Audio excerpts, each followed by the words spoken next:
নমস্কার বন্ধুরা, আমি ইন্দ্রাণী আবার চলে এসেছি তোমাদের সকলের কাছে একটি নতুন গল্প নিয়ে। শুরুতেই একটা অনুরোধ করছি সবাইকে, আমার চ্যানেল এক ঝাঁক ইচ্ছেডানা বাই ইন্দ্রাণী যদি তোমাদের ভালো লাগে তাহলে চ্যানেলটা সাবস্ক্রাইব করে আমাকে উৎসাহ দিও। এছাড়া লাইক, কমেন্ট ও শেয়ার করতেও ভুলো না যেন। আর নতুন নতুন গল্পের আপডেট পেতে হলে বেল আইকন অল করে দিও সবাই। শুরু করছি আজকের গল্প। আশা করছি তোমাদের সবাইকে পাশে পাবো।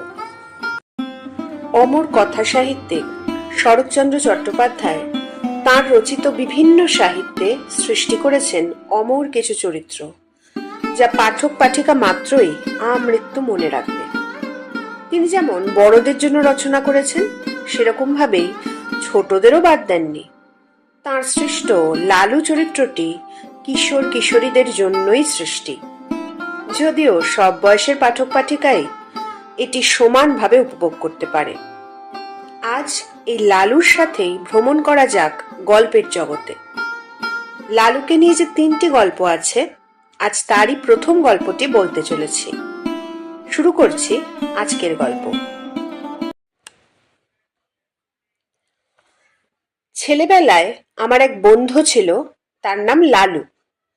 অর্ধ শতাব্দী পূর্বে, অর্থাৎ সে এতকাল পূর্বে যে তোমরা ঠিকমতো ধারণা করতে পারবে না, আমরা একটি ছোট বাংলা স্কুলের এক ক্লাসে পড়তাম। আমাদের বয়স তখন 10-11। মানুষকে ভয় দেখাবার, জব্দ করবার কত কৌশলী যে তার মাথায় ছিল তার ঠিকানা নেই। ওর মাকে রবারের সাপ দেখিয়ে একবার এমন বিপদে ফেলেছিল যে তিনি পা মোচকে প্রায় 7-8 দিন খুঁড়িয়ে চলতেন। তিনি রাগ করে বললেন, ওর একজন মাস্টার ঠিক করে দিতে, সন্ধেবেলা এসে পড়াতে বসবেন, ওর উপদ্রব করবার সময় পাবে না। শুনে লালুর বাবা বললেন, না, তার নিজের কখনো মাস্টার ছিল না। নিজের চেষ্টায় অনেক দুঃখ সয়ে লেখাপড়া করে এখন আমি একজন বড় উকিল। ইচ্ছে ছিল ছেলেও যেন তেমনি করেই বিদ্যা লাভ করে, কিন্তু শর্ত হলো এই যে যেবার লালু ক্লাসের পরীক্ষায় প্রথম না হতে পারবে তখন থেকে থাকবে ওর বাড়িতে পড়ানোর টিউটার। সে যাত্রায় লালু পরিত্রাণ পেলে, কিন্তু মনে মনে রইল ও মার পরে চোটে, কারণ উনি তার ঘাড়ে মাস্টার চাপানোর চেষ্টায় ছিলেন। সে জানতো বাড়িতে মাস্টার ডেকে আনা আর পুলিশ ডেকে আনা সমান।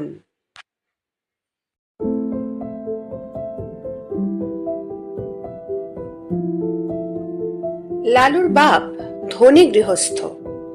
বছর কয়েক হলো পুরানো বাড়ি ভেঙে তেতলা বাড়ি করেছেন।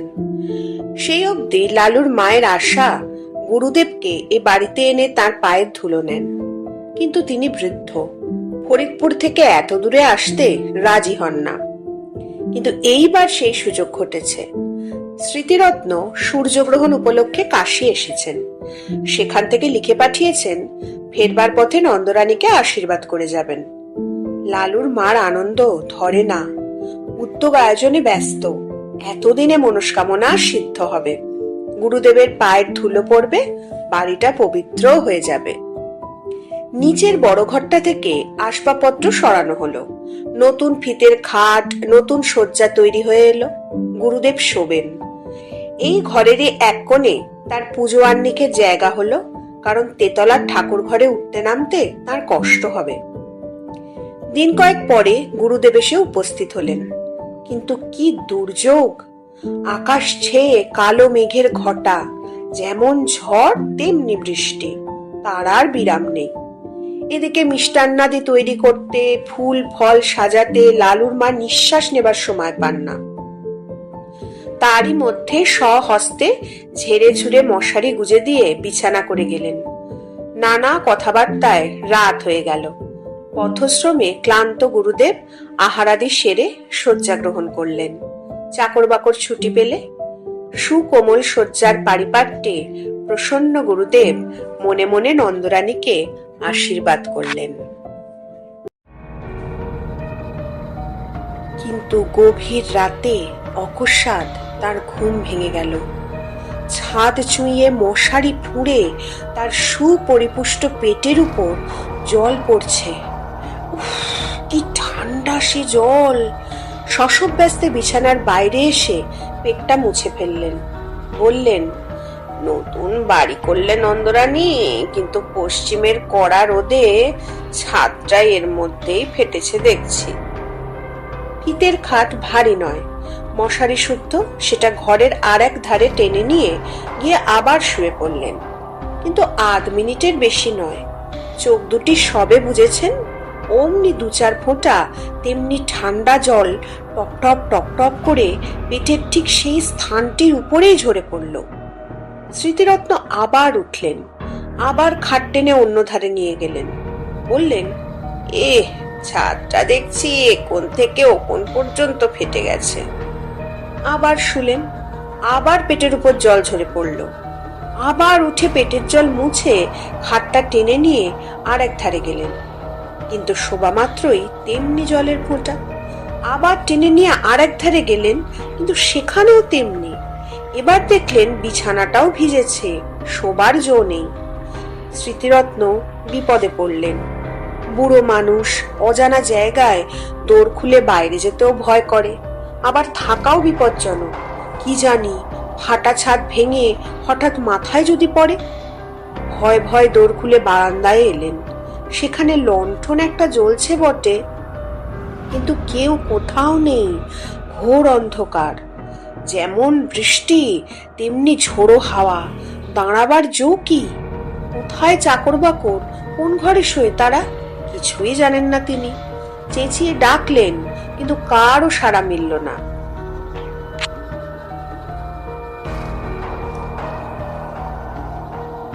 একধারে একটা বেঞ্চি ছিল, লালুর বাবার গরিব মক্কেল যারা, তারাই এসে বসে। গুরুদেব অগত্যা তাতেই বসলেন। আত্মমর্যাদার যথেষ্ট লাঘব হলো অন্তরে অনুভব করলেন, কিন্তু উপায় কি? উত্তরে বাতাসে বৃষ্টির ছাঁটের আমেজ রয়েছে, শীতে গা শিরশির করে। কোঁচার খুঁটটা গায়ে জড়িয়ে নিয়ে পা দুটি যথাসম্ভব ওপরে তুলে যথাসম্ভব আরাম পাবার আয়োজন করে নিলেন। নানাবিধ শ্রান্তি ও দুর্বিপাকে দেহ অবশ, মন তিক্ত, ঘুমে চোখের পাতা ভারাতুর। অনভ্যস্ত গুরুভোজন ও রাত্রি জাগরণে দু একটা অম্ল উদ্গারের আভাস দিলে উদ্বেগের অবধি রইল না। হঠাৎ এমনি সময় অভাবনীয় নতুন উপদ্রব। পশ্চিমের বড় বড় মশা দুই কানের পাশে এসে গান জুড়ে দিলে। চোখের পাতা প্রথমে সাড়া দিতে চায় না, কিন্তু মন শঙ্কায় পরিপূর্ণ হয়ে গেল।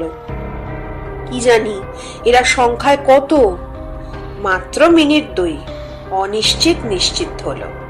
গুরুদেব বুঝলেন এরা সংখ্যায় অগণিত। সে বাহিনীকে উপেক্ষা করে বিশ্বে এমন বীর পুরুষ কেউ নেই। যেমন তার জলুনি, তেমনি তার চুলকুনি। স্মৃতিরত্ন দ্রুত স্থান ত্যাগ করলেন, কিন্তু তারা সঙ্গ নিলে। ঘরের মধ্যে জলের জন্য যেমন, ঘরের বাইরে মশার জন্য তেমন। হাত পায়ের নিরন্তর আক্ষেপে, গামছার সঘন সঞ্চালনে কিছুতেই তাদের আক্রমণ প্রতিহত করা যায় না। স্মৃতিরত্ন এপাশ থেকে ওপাশে ছুটে বেড়াতে লাগলেন। শীতের মধ্যেও তার গায়ে ঘাম দিলে। ইচ্ছে হলো ডাক ছেড়ে চেঁচান, কিন্তু নিতান্ত বালকোচিত হবে ভেবে বিরত রইলেন।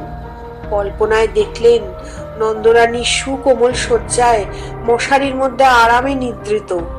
বাড়ির যে যেখানে আছে পরম নিশ্চিন্তে সুপ্ত, শুধু তার ছুটোছুটিরই বিরাম নেই।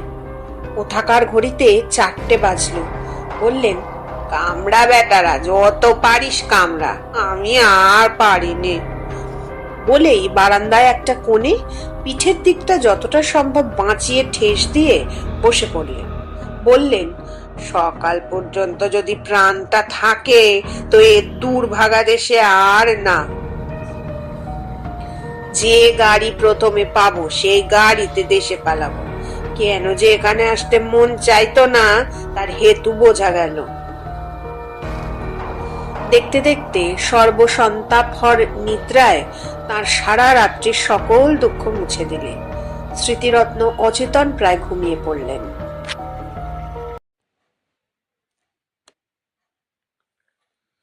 এদিকে নন্দরানী ভোর না হতেই উঠেছেন। গুরুদেবের পরিচর্যায় লাগতে হবে। রাত্রে গুরুদেব জলযোগ মাত্র করেছেন, যদিও তা গুরুতর। তবু মনের মধ্যে ক্ষোভ ছিল, খাওয়া তেমন ভালো হয় নাই। আজ দিনের বেলা নানা উপচারে তা ভরিয়ে তুলতে হবে। নিচে নেমে এলেন, দেখেন দোর খোলা। গুরুদেব তার আগে উঠেছেন ভেবে একটু লজ্জা বোধ হলো। ঘরের মধ্যে মুখ বাড়িয়ে দেখেন তিনি নেই। কিন্তু কি ব্যাপার? দক্ষিণ দিকের খাট উত্তর দিকে, তার ক্যাম্বিসের ব্যাগটা জানলা ছেড়ে মাঝখানে নেমেছে। কোষাকুষি, আসন প্রভৃতি পূজা আহ্নিকের জিনিসপত্র সব এলোমেলো স্থানভ্রষ্ট। কারণ কিছুই বুঝলেন না। বাইরে এসে চাকরদের ডাকলেন, তারা কেউ তখনও ওঠেনি। তবে একলা গুরুদেব গেলেন কোথায়? হঠাৎ দৃষ্টি পড়ল, ওটা কি? এক কোণে আলো অন্ধকারে মানুষের মতো কি একটা বসে না? সাহসে ভর করে একটু কাছে গিয়ে ঝুঁকে দেখেন তার গুরুদেব। অব্যক্ত আশঙ্কায় চেঁচিয়ে উঠলেন, ঠাকুরমশাই, ঠাকুরমশাই! ঘুম ভেঙে স্মৃতিরত্ন চোখ মেলে চাইলেন, তারপরে ধীরে ধীরে সোজা হয়ে বসলেন। নন্দরানী ভয়ে, ভাবনায়, লজ্জায় কেঁদে ফেলে জিজ্ঞাসা করলেন, ঠাকুরমশাই, আপনি এখানে কেন? স্মৃতিরত্ন উঠে দাঁড়িয়ে বললেন, সারা রাত দুঃখের আর অবধি ছিল না মা। কেন বাবা? নতুন বাড়ি করেছ বটে মা, কিন্তু ছাদ কোথাও আর আস্ত নেই। সারা রাতের বৃষ্টি বাদল বাইরে তো পড়েনি, পড়েছে আমার গায়ের ওপর। খাট টেনে যেখানে নিয়ে যাই সেখানেই জল পড়ে। পাছে ছাদ ভেঙে মাথায় পড়ে, পালিয়ে এলাম বাইরে, কিন্তু তাতেই কি রক্ষে আছে মা? পঙ্গপালের মতো ডাঁশ মশা ঝাঁকে ঝাঁকে সমস্ত রাত্রি যেন ছুবলে খেয়েছে। এধার থেকে ছুটে ওধার যাই, আবার ওধার থেকে ছুটে এধারে আসি। গায়ের অর্ধেক রক্ত বোধ করি আর নেই মা। বহু প্রয়াস, বহু সাধ্য সাধনায় ঘরে আনা বৃদ্ধ গুরুদেবের অবস্থা দেখে নন্দরানীর দুচোখ অশ্রু সজল হয়ে উঠল। বললেন, কিন্তু বাবা, বাড়িটা যে তেতলা, আপনার ঘরের উপর আরো যে দুটো ঘর আছে, তিনটে জল, তিনটে ছাদ ফুঁড়ে বৃষ্টির জল নামবে কি করে? বলতে বলতেই তার সহসা মনে হলো, এ হয়তো ওই শয়তান লালুর কোনো রকম শয়তানি বুদ্ধি।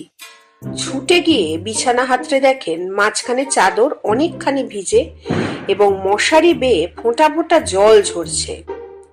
তাড়াতাড়ি নামিয়ে নিয়ে দেখতে পেলেন ন্যাকড়ায় বাঁধা এক চাঙড় বরফ। সবটা গলেনি, তখনও এক টুকরো বাকি আছে। পাগলের মতো ছুটে বাইরে গিয়ে চাকরদের যাকে সুমুখে পেলেন চেঁচিয়ে হুকুম দিলেন, লেলো কোথায়? কাজকর্ম চুলোয় যাকগে, বজ্জাতটাকে যেখানে পাবি মারতে মারতে ধরে আন। লালুর বাবা সেই মাত্র নিচে নামছিলেন। স্ত্রীর কাণ্ড দেখে হতবুদ্ধি হয়ে গেলেন। কি কাণ্ড করছো? হলো কি? নন্দরানী কেঁদে ফেলে বললেন, হয় তোমার ওই লেলোকে বাড়ি থেকে তাড়াও, না হয় আমি আজই গঙ্গায় ডুবে এই মহাপাতকের প্রায়শ্চিত্ত করব। কি করলো সে? বিনা দোষে গুরুদেবের দশা কি করেছে চোখে দেখো গে। তখন সবাই গেলেন ঘরে। নন্দরানী সব বললেন, সব দেখালেন। স্বামীকে বললেন, এই দস্যি ছেলেকে নিয়ে ঘর করব কি করে, তুমি বলো। গুরুদেব ব্যাপারটা সমস্ত বুঝলেন। নিজের নির্বুদ্ধিতায় বৃদ্ধ হা হা করে হেসে ফেললেন। লালুর বাবা আরেকদিকে মুখ ফিরিয়ে দাঁড়িয়ে রইলেন। চাকররা এসে বলল, লালু বাবু কোঠি মে নেই হ্যাঁ। আর একজন এসে জানালে সে মাসিমার বাড়িতে বসে খাবার খাচ্ছে, মাসিমা তাকে আসতে দিলেন না। মাসিমা মানে নন্দর ছোট বোন, তার স্বামীও উকিল, সে অন্য পাড়ায় থাকে। এরপরে লালু দিন 15 আর এ বাড়ির ত্রিসীমানায় পা দিলেন। ব্যাস, আজ এই পর্যন্তই। কি কারুর কি নিজের ছোটবেলার করা কোনো দুষ্টুমির কথা মনে পড়লো? কমেন্ট করে জানিও কিন্তু সকলে। গল্পটি ভালো লাগলে লাইক, কমেন্ট ও শেয়ার করো। সাবস্ক্রাইব করলে আরো উৎসাহ পাবো। বেল আইকন অল করতেও ভুলো না কিন্তু। আসি তাহলে, দেখা হচ্ছে আবার খুব তাড়াতাড়ি নতুন গল্পের সাথে। টাটা।